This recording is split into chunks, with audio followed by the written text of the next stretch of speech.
Everyone, good morning. আসসালামু আলাইকুম। কেমন আছো সবাই? আশা করি তোমরা সকলে অনেক ভালো আছো। আমরাও কিন্তু আলহামদুলিল্লাহ বেশ ভালো আছি। আমি তারা লাইফস্টাইল ডেইলি ভ্লগে চলে আসলাম আর একটা নতুন ভ্লগ নিয়ে। আশা করি আজকের ভ্লগটা তোমাদের বেশ ভালো লাগবে। তবে কিন্তু একদম শুরু থেকে শেষ পর্যন্ত সাথে থাকতে হবে।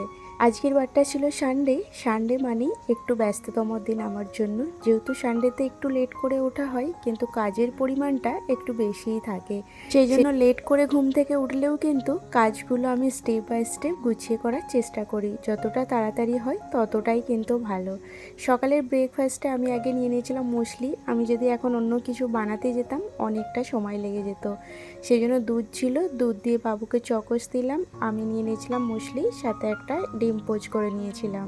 ওই ডিম পোচটা আমি খাইনি, বাবুই খেয়েছে। ও অ্যাকচুয়ালি ডিম ভাজা খেতে খুব ভালোবাসে, তবে ডিম যদি সেদ্ধ করে দিই তাহলে কিন্তু খাবে না।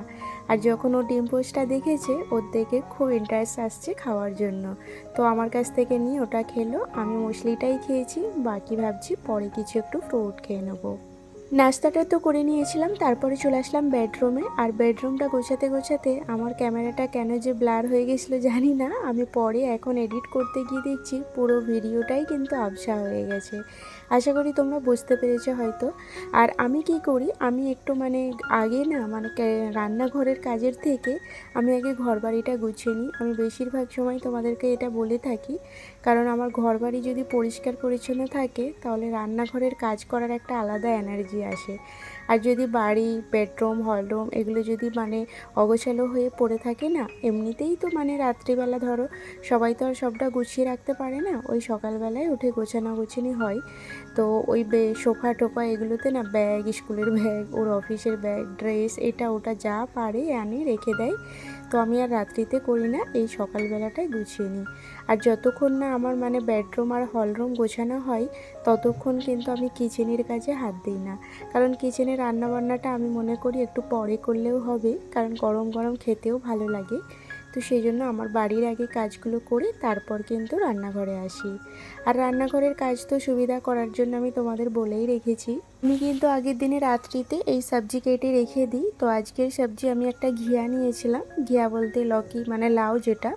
তো লাউটা দেখলাম যে আমি ভেবেছিলাম হয়তো ভালো হবে, আর অ্যাকচুয়ালি কিন্তু লাউটা লম্বা তো, আর ফ্রিজের কর্নারের দিকে চলে গিয়েছিল। আমি জানতামই না যে লাউটা আছে বলে, হঠাৎ আজকে দেখলাম লাউ আছে। তো মাংস দিয়ে রান্না করবো ভেবেছিলাম, কিন্তু আর হলো না। তো এখন দেখছি সবজি তেমন কিছুই নেই, তো কি করব, দেখছি বেগুন ছিল। তো বেগুন দিয়ে মাংস দিয়ে আলু দিয়ে করব। বেগুন দিয়ে মাংস আলুটা আমি যখন মুম্বাই এসেছি তারপরেই শুনেছি, কারণ আমাদের বাড়িতে বিয়ের আগে আমার মা বলো কোনোদিনও রান্নাটা করতো না। তো আমার শাশুড়ি দেখতাম এই বেগুন আলু মাংস এটা রান্না করতো, খেতে কিন্তু দারুণ মজা লাগতো। আর এই সাদা বেগুন দিয়ে তো আরোই ভালো লাগে। তো আমি তারপর কিন্তু এই রান্নাটা আমি করি খুব কম, এই যেমন এখন মজবুরিতে আমি করতে হলো, যেহেতু এই লাউটা ভালো ছিল না। আর আমার না মাংস কেন জানি না, শুধু কষা টষা এসব ভালো লাগে না, একটু সবজি দিয়ে হলে না খেতে বেশ ভালোই লাগে। তো আমি তো সবজিটাই বেছে খাই, মাংস খুব কমই খাই, কারণ আমাকে মাংস ভালো লাগে না খুব একটা খেতে। তো সবজিটা আমি এতে দিয়ে দিয়েছিলাম আলু, আর একটু সামান্য কুমড়ো ছিল যেটা আমার জন্য দিয়েছি। আর মিক্স হলেও কিন্তু সবজিটা আমি তুলে খাবো সেই জন্যই দেওয়া, আর আলুটা মাংসটা ওরা দুজনে খাবে। তো বাবুকে সবজিটা দিই, রাজা কিন্তু খুব একটা যে বেগুন টেগুন এগুলো পছন্দ করে না, সেই জন্য ওর জন্য আলু দেওয়া। তো এদিকে মাংসটা তো কষিয়ে আমি একটু গরম পানি দিয়ে আমি মাংসটা সিটি লাগাই, নাহলে ঠান্ডা পানি দিলে না মাংসর স্বাদটা একদম মরে যায়। আর এইদিকে কিন্তু মাছের মাথা দিয়ে নোটে শাক করছিলাম। ওই সবজি, এটাও কিন্তু একটা মিক্স সবজি, এতে গাজর, বেগুন, তারপরে একটু মুলি, নোটে শাক, এগুলো সব কিছু দিয়ে আমার কাছে যে সবজি একটু একটু থাকে না, সেগুলো দুটো দুটো করে থাকলে আমি দিয়ে দিই সব কিছু মিক্স করে। ওই ফোড়ন একটু আদা বাটা দিয়ে করেছিলাম। তো এই যে এখন কিন্তু একটা কিউই কেটে নিয়েছি। আর কিউই খেতে কার কার ভালো লাগে জানিও, আমার না কিউইটা বেশ ভালোই লাগে, টক টক তো খেতে, কিন্তু বিট লবণ দিয়ে খুব ভালো লাগে আমাকে। আমি যখন একবার হসপিটালে অ্যাডমিট হয়েছিলাম তখন কিন্তু আমাকে কিউইটাই মানে ডক্টর বেশি খেতে বলেছিল। ওই শ্বেতকণিকা যেটা মানে সাদা রক্তটা আমার কমে গিয়েছিল একদম, তো ওটা নাকি কিউই খেলে আসে।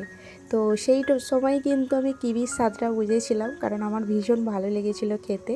শরীর খারাপ ছিল, টকটক জিনিসটা বেশ ভালোও লেগে গিয়েছিল, তো সেই থেকেই কিউইটা আমার পছন্দের ছিল। এখন কিন্তু আমি বাসন টাসনগুলো সব ধুয়ে নিলাম, গ্যাসটাও ক্লিন করে নেবো এখন। আর আমার কিন্তু একটু আমি বসে নেই, স্টেপ বাই স্টেপ কাজগুলো করে যাচ্ছি, তোমরা কিন্তু দেখতেই পাচ্ছ। আর আমি রান্নাবান্না শেষেই কিন্তু গ্যাসটা আজকে ভাবছিলাম ধোবো, কিন্তু গরম আছে বলে এই হালকা ওপর দিয়ে পোছা লাগিয়ে নিচ্ছি। আর তোমরা কিন্তু, আর হ্যাঁ, এটা আমি আগে বলি, এইটা কিন্তু আমার মানে রোজার আগের ভ্লগ, কারণ আমি ওই যে বলছিলাম একটু একটু করে আমার ভ্লগ জমে গিয়েছিল, সেই জন্য কিন্তু আমি ছাড়তে পেরেছিলাম না। তো এখন একটা একটা করে ছাড়ছি। তোমরা যদি আজকে আমার ভ্লগটা নতুন দেখে থাকো তাহলে প্লিজ আমার চ্যানেলটি সাবস্ক্রাইব করে রাখবে আর একটা সুন্দর কমেন্ট করে যাবে, আশা করি আমিও তোমাদের কাজে আসতে পারবো। তো আর যারা পুরনো বন্ধু আছো তাদেরকে তো অনেক অনেক ধন্যবাদ, তোমরা অনেক সুন্দর সুন্দর কমেন্ট করো, তোমাদের মানে কমেন্টগুলো দেখে আমার ভীষণ ভালো লাগে। তো ভাবছি ছেড়ে দেবো সবসময় বলি, এই কমেন্ট দেখেই কিন্তু আমি আবার ভাবি না চলো একটু চেষ্টা করে যাই। তো তোমরা কিন্তু এইভাবেই আমার পাশে থেকো। কথা বলতে বলতে কিন্তু বিকাল হয়ে গেছে, আমি রান্নাবান্না করে স্নান টান করে খাওয়া দাওয়া করে নিয়েছিলাম, একটু ঘুমিয়েও নিয়েছি, এখন উঠে গাছে পানি দিতে আসি। এখন কিন্তু সন্ধ্যা হয়ে গেছে আর এখন বাজে প্রায় 6:30 7টা। আর এখন কিন্তু আজানটা হয়নি, মাগরিবের আজানটা কিন্তু 6:45টার দিকে হয়। তার আগে আমি গাছে পানিটা দিয়ে দিলাম। আর আমার কিন্তু এখন বেডরুমের যে গাছগুলো ছিল সেখান থেকে কিছু গাছ আমি এই হলরুমের মানে ব্যালকনিতেও করে দিয়েছিলাম দেশে যাওয়ার আগে। তো পুরো সব গাছই আমি হলরুমে রেখে গিয়েছিলাম, কারণ ওই পাশের বাড়িতে চাবি দিয়েছিলাম, ওরা গাছে পানি দিত। আর এখন কিন্তু অর্ধেক গাছ এখানেই রেখেছি, অর্ধেক ওখানেই রাখলাম। এটা তো ছিল সানডে, তোমাদের তো বলতেই ভুলে গিয়েছিলাম, রাজা কিন্তু বাড়িতে ছিল না, আর সানডে মানেই কিন্তু ওর খেলা। তো আজকে কিন্তু খুব ভালো খেলেছে, সবসময় মাশাআল্লাহ ভালোই খেলে, প্রত্যেকবারে অ্যাওয়ার্ড নিয়ে আসে। তো আজকে কিন্তু দুটো পেয়েছে, একটা semifinal man of the match আর একটা কিন্তু player man of the match, মানে দুটো গেমই ও খুব ভালো খেলেছিল, সেই জন্য কিন্তু পেয়েছে। ভালো লাগছে মেডেলটা দেখতে বেশ। মেডেল তো ঠিক আছে, বাট এগুলো কোথা রাখবো? তোমার গলা পুরো ধরে গেছে। তুমি কি গাড়ি চালিয়ে গিয়েছিলে? না না, তুমি এক কাজ করো, এখানের এই যে ছোট একটা কাপ পেরে নাও, পেরে ওই সাইডে করে দাও। হ্যাঁ, যে কোনো একটা ছোট পারো, হালকা হালকা নাও, হালকা হালকা। এটা হালকাই আছে। ওই ওই ছোটটা নাও না, ওই ছোটটা। এটা? হ্যাঁ। এটা ভারী আছে, এটা মাথাটাতেই না পড়ে যায়। হ্যাঁ, এমন ভাবে রাখবে। ওখানের একটা রেখে দাও।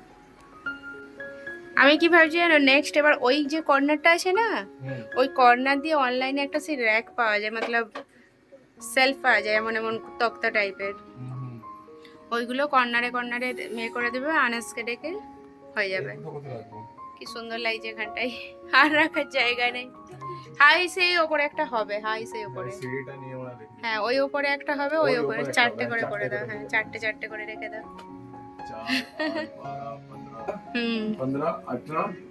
দাঁড়াও, এই তো এখন কিন্তু ট্রফিগুলো আর রাখার জায়গা নেই, ভাবছি আবার নতুন করে ব্যবস্থা করতে হবে। আর ওই ট্রফি রাখার জায়গাটা কিন্তু আমার খুব পছন্দের একটা জায়গা, কারণ আমি পছন্দ করে ওই জায়গাটা বানিয়েছিলাম। এখন রেডি হয়ে আমরা একটু বেরোলাম, সানডে মানে কিন্তু আমাদের মার্কেটে যেতেই হবে, সারা সপ্তাহ কিন্তু আমরা বাজারটা খুব কম করি, সানডেতেই করি। তো এসে দেখছি আজকে কিছু পুজো টুজো ছিল না কি জানি না, পুরো মার্কেট দেখছি বন্ধ মাছের। তো টেনশানে পড়ে গিয়েছিলাম কী মাছ নেবো কী মাছ নেবো। তো আমার ফের একটু ছোট ছোট মাছগুলো বেশি ভালো লাগে রুই টুই এইসবের থেকে। তো আমি কিন্তু আমার জন্য ওই একটা ওই লাল ওই মান্দেলি মাছটা নিয়েছিলাম, আর সাথে কিন্তু একটা সুরমাই মাছি নিয়েছিলাম। সুরমাই মাছিটা খেতে কিন্তু দারুণ লাগে। আর তারপর আমার বাবুর শখ হলো মোমো খাবে, তো এখানে আমরা মোমোসের দোকানে আসছিলাম। এই জায়গার মোমোটা না দারুণ লাগে খেতে, আমি কোনো জায়গার মোমো পছন্দ করি না খেতে। এখান থেকে একবার বাবুর জন্য নেওয়ার পর আমি একটা খেয়েছিলাম, এতটাই টেস্টি লেগেছে যে এখন কিন্তু আমি মোমোটা পছন্দ করি। মোমোটা নিয়ে একদম চলে এসেছি দিদিদের বাড়িতে। 4 প্যাকেট নিয়েছিলাম। আর মানাসিও আগের দিনে খাবে বলছিল, সেজন্য ভাবলাম বাড়িতে আর যাব না, দিদির বাড়িতে চলে আসি।